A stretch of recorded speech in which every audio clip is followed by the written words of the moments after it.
Alright everyone, welcome back to another video here on the Squeaky Clean YouTube channel. As you saw in our last video, if you watched it, we were about to build a trailer for our startup pressure washing business. We were fortunate enough to have the funds to start off with a pretty good commercial setup to get going. So this is our first whack at ever building one of these trailers, and from the industry and the people we've seen on Facebook and in the industry, I think we've done a great job. So we want to share that with you on what we chose for our build, how we built it, some little tips and tricks, do's and don'ts of building a startup trailer.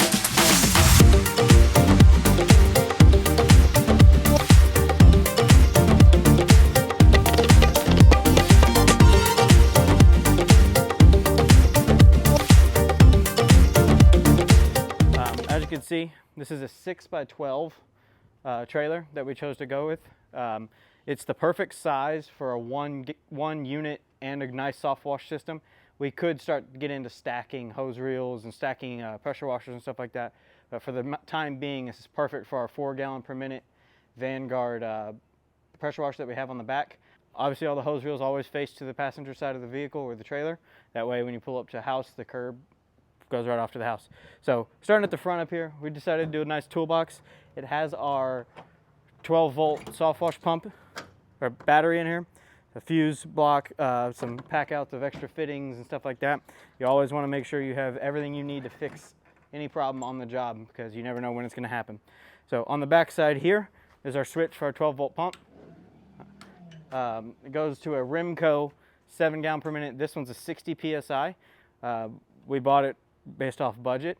Come to find out they make a 100 psi version now, so we actually have 100 psi as a backup. But the 60 psi works great.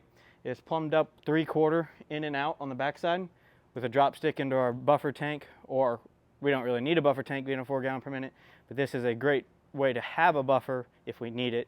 And it draws for our soft wash system into our blend manifold, and then we have a 3/4 65 gallon bleach tank or SH tank up front that it drops in a drop stick, sucks in 3/4 Tiger Flex crush proof hose and into our Midwest Industries blend manifold.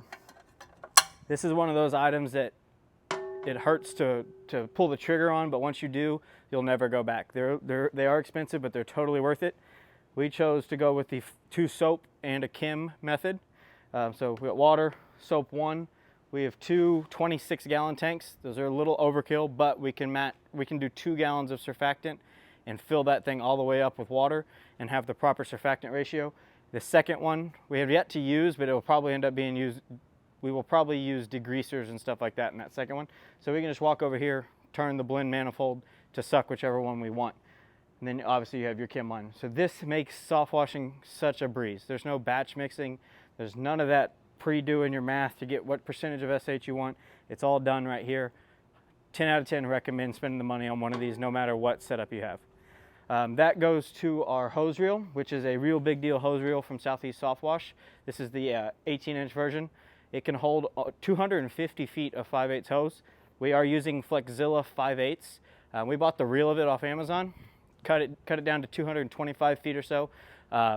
Then it's plumbed up into the manifold with Tiger Flex from the Rimco pump. And the way we did is we took our soft wash gun, which is the Suttner ST510, put the Tiger Flex build your own hose kit end on the Tiger Flex hose, and got a 1/2 inch to 3/4 hose adapter that actually swivels.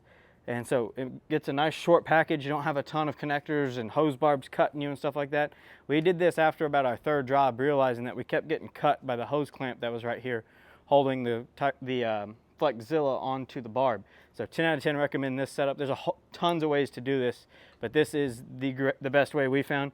You can just unscrew it from the hose here.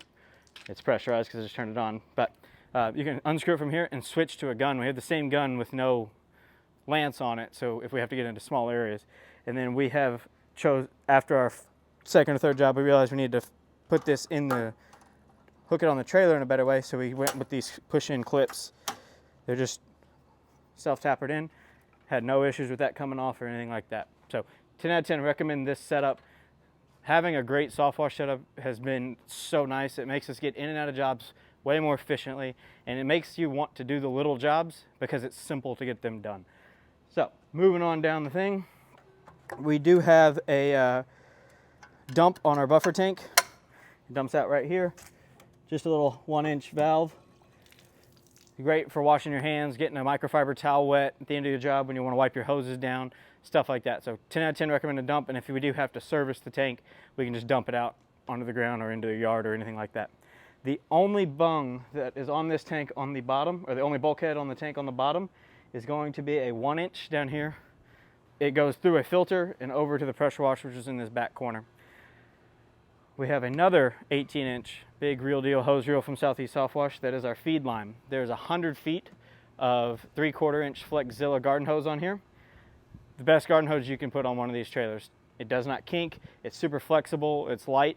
Once it's pressurized with water when you turn the spigot on, it's super sturdy. 10 out of 10 recommend, and there's still plenty of room. We could probably put another 50 feet on here if we do need it for another job like that. So that is also plugged up with 3/4-inch Tiger Flex into the hose reel with a super swivel on the end. Same clip as before that just holds this in from flapping down the freeway or down the road. Okay. Move over to a 12-inch real deal hose reel from Southeast Softwash. This has 200 feet of gray non-marking hose on it. This is just standard gray marking hose from Toolbox or Clean Right. I can't remember where I ordered it from, but it's held up great for the 15-20 jobs we've done so far. So I know hoses are a big issue for a lot of people, but so far we've been lucky enough not to have any issues, but we have backups just in case. Of course, it's mated to a DN10 ball valve. 10 out of 10, you must have it if you're going to be in the industry. Makes it so easy to disconnect from your wand to your gun, and then we also have a swivel inside on the end of ours as well. That makes it very easy when the hose is pressurized to disconnect and be able to rinse, and you don't have to worry about the hose being tangled following you, and then reeling it back up at the end of the job is also a lot easier. So, and that just clips in right here. One tip I will tell you is if you are going to use clips like this, make sure you're keeping it away from the female quick connect, because if you clip it on the quick connect and you go down the road and it bounces and this DN10 ball valve moves up and down and that clip pulls that down, you lost a DN10 ball valve, which I know because it happened to us on our third job. So you learn that mistake real quick. So make sure when you are clipping it on the DN10 ball valve, you are on either the cast part or below the collar, so that does not happen. We really love these hose reels. They've been great. Full aluminum internals, stainless steel manifolds on the inside. We've had no issues with them. They've been great. Obviously, they are still only 3 months old, but zero issues. This trailer has been surprisingly great with no mistakes, no big equipment failures in our first 3 months. So it's been pretty painless by doing it right the first time. So the only thing that we are already going to upgrade, and will probably be our next video here on the channel, is we're going to do an auxiliary gas tank for the pressure washer. It's only got a 1.5 gallon fuel tank that came with the pressure washer, and it only lasts about 2 hours. So when you're doing some of those bigger jobs, it always dies at the worst possible second. So we're going to put a 7 gallon per minute aluminum gas tank on there. So stay tuned on the channel for the next video. That's what that's going to be. All right, now that I moved to the other side of the trailer, I'm going to go down this side and just explain some of the things. We have a 20-inch BE Whirlaway with casters. I like the casters. I don't have a problem with them.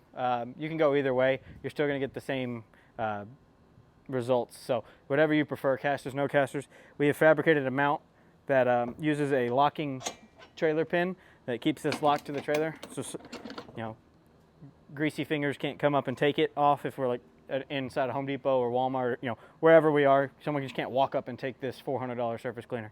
So 10 out of 10 recommend that, having a way to lock your surface cleaner and any valuable piece of equipment on any trailer you have. You never know when a criminal is going to be, so always prepare for it. So like I said, bleach tank here. From the get-go, we went ahead and put a second 3/4 inch bung up on the top of our bleach tank. So that way, from our bleach supplier or any fill station that we can get SH at in the future, we can just hook up straight to this. Right now, we're still waiting to find a great way to have bulk SH put in this tank. So that's just capped at the moment. But once we do, we'll put a cam lock on it, cap that with a cap lock with a cap for a cam lock, and that way we can just hook straight up to it, start the pump, fill the tank, and it's done. No risk of spilling or anything like that, but recommend that. The surface cleaner riser that block is on is high enough to keep this off the tank so it doesn't beat up under the tank.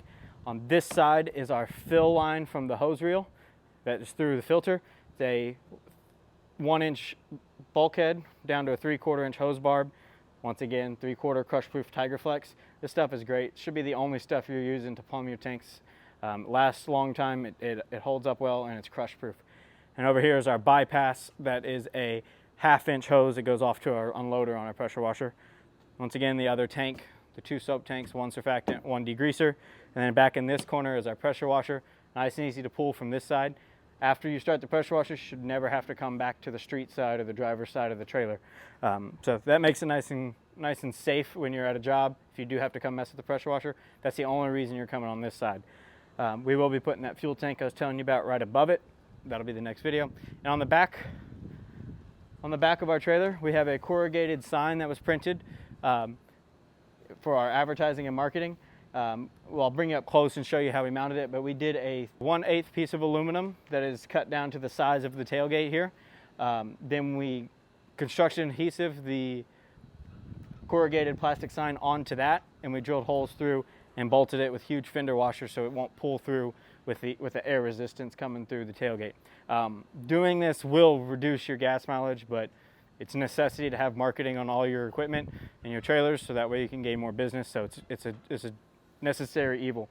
If you have any questions, please comment down below, like, subscribe to our channel. We're going to do all sorts of videos, free washes, how-tos, do's and don'ts, just recommendations, things we've learned over our journey starting a pressure washing company.